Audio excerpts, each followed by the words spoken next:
if you have glasses, if you blow into your coffee, see how there's a little bit of steam, but if it's too steamy, then it's too hot. You don't want to drinking it.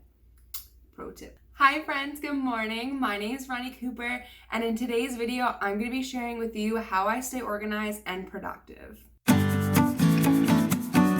So if you guys are new to my channel, then welcome. If you aren't and you've been here before, welcome back. Like I mentioned today, we're going to be talking about things that I do to help stay organized and productive throughout my day.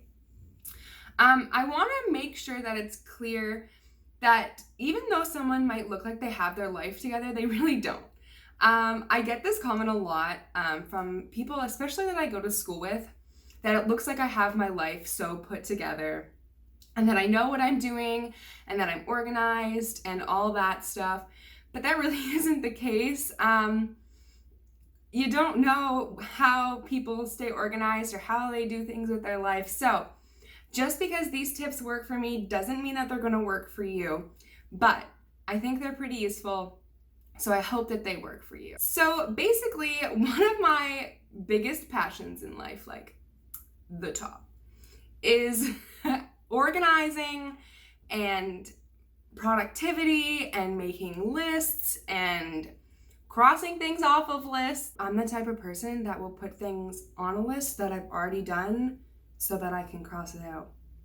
If you do that, let me know, because I feel a little crazy sometimes, but I do it.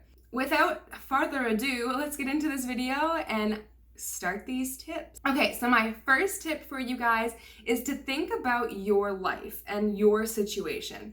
So essentially, you need to think about what you need to plan and what you need to organize in your life, and you need to figure out what systems and what methods are going to work best for you. For example, I'm a student. I'm not currently in school right now, but I am.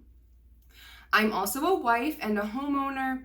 So I need to think of things that I need to be productive in both my student life and also as a wife and a homeowner and a pet mom.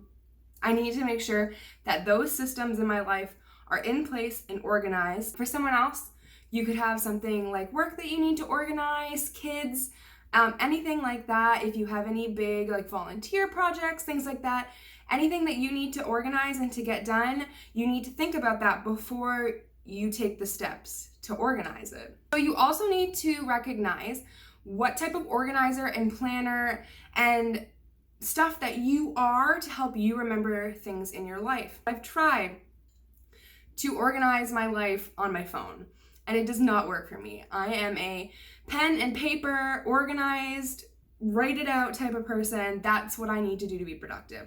So you need to take a minute to evaluate if you think that you need to write it down or type it into your phone. But if you like paper, then use paper.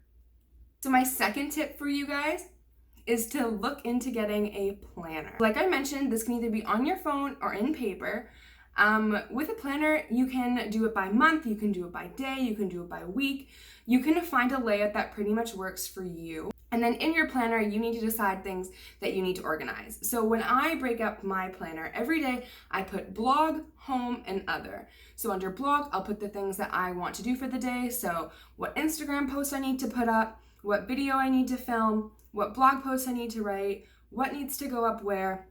All those things I'll keep in the blog thing. So at a week's glance, I can see every single day things that I need to do. So if there's something that needs to go up on Thursday, then I know on Wednesday I might need to work on it before if I don't have enough time to do it all on Thursday. So this is the planner that I'm currently using. It's the Happy Planner. You can find it at Michael's. They always have like 40% off coupons. So I think I paid like $10, $15 for this, which is a great price for this planner. So it is a ring disc planner, which makes it super awesome because you can add other things into it that you might need. So every week, let's say you need to keep track of like your workout, you can get papers, punch them with this specific punch or buy inserts that are already punched and put them into your planner so you have an additional spot to put that in. So I'll show you guys what a blank spot looks like. So this is a blank month view. So if you like the month, you can use that. And then in here, you can see weekly views. So in each spot, you have somewhere to put something. So like I mentioned, in my one spot, I put blog. In my next spot down here, I'll put home, and then down here, I'll put other. So in things under home, I'll put like what rooms I need to clean that day, what chores I have to do.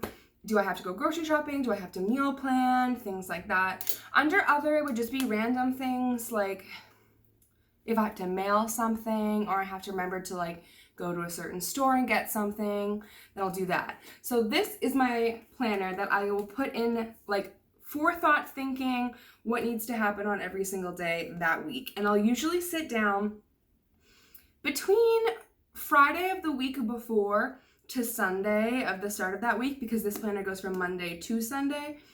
And I'll just write down what I know in advance is happening those days so I can plan it out a little bit better. Okay, so my third tip for you guys is to have a running to-do list.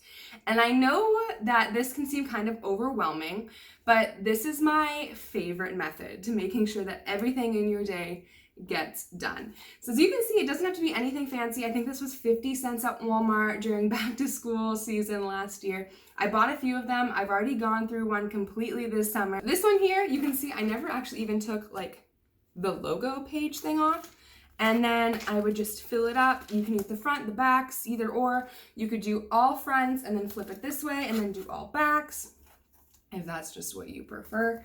But running to-do list, catch-all books, I recommend them. In my catch-all book and my running to-do list, for example, even though I have my daily planner and I'll write out things that have to go in each one, I will write each day, you can see here, and then I'll list all the things that I have to do that day in those spots. And then that way, I can just cross it off quick. If I think of something, like yesterday, I had to remember as I was falling asleep to call someone today.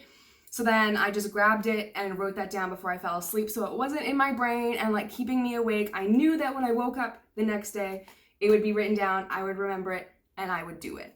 Also, something to look at when you're purchasing your running to-do book is to get something that'll hold a pen. So you can either find one that has this like coil on the side that you can just slide it into, or you can buy like a pen clip or a pen sticker or something like that, or you can get even something fancy that has like fabric and pen holders and all that stuff. But that is just a tip for you, is to make sure it has a pen so you're not looking for one, it's always right there. My next tip for you guys is that you should have a notebook for every single area of your life.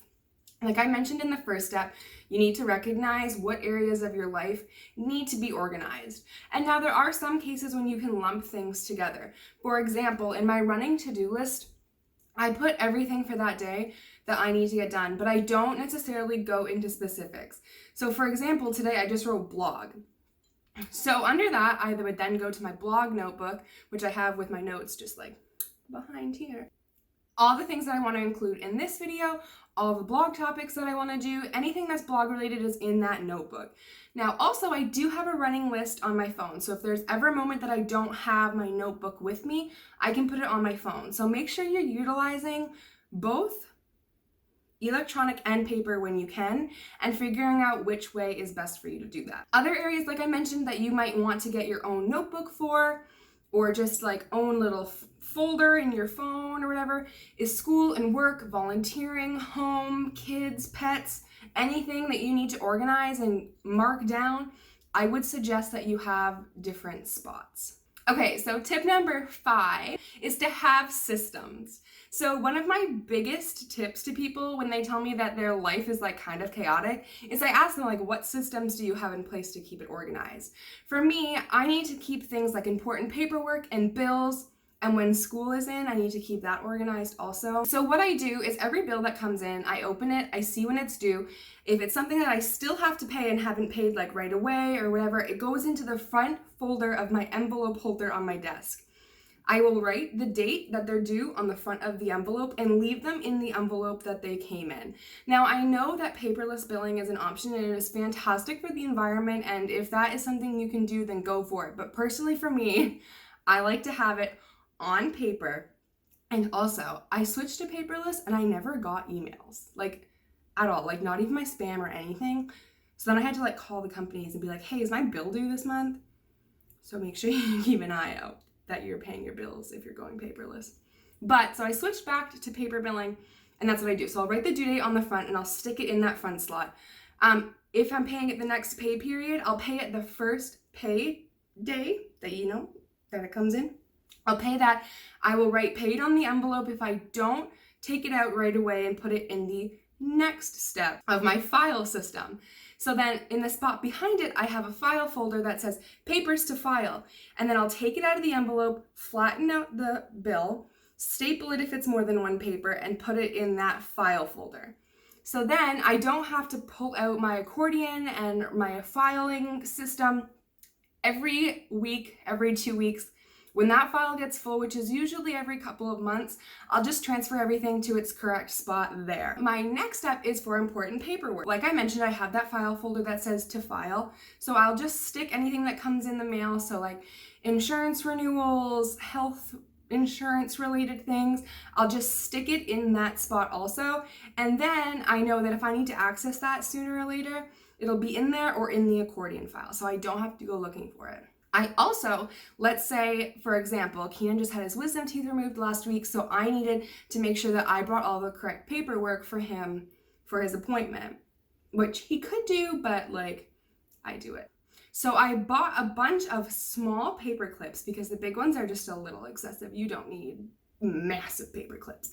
So I bought a pack of small ones, and I just made sure that everything was in that clip and was on the top of my desk and then by the door, so that by the time we left, they were there. But you just need to have these systems in place, and you need to stick with them. So that is my 6th tip for you guys, is to stick with your systems.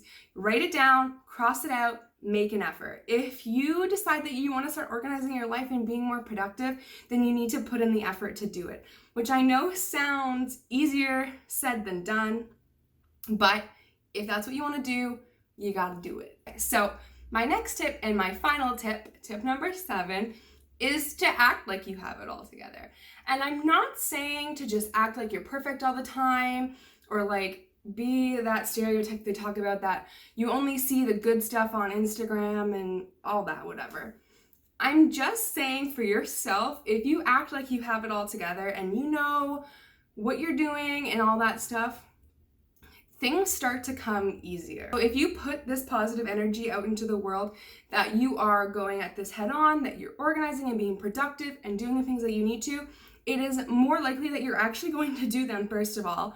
And second of all, that you're going to be getting that positive energy back. If you start surrounding yourself with people who are also organized and productive and putting that energy out there, then you'll also be more inclined to do that as well. Some great examples of ways that you can do that is to follow YouTube channels and watch videos similar to this one that motivate you to do things like that and to get your life organized and to do things productive.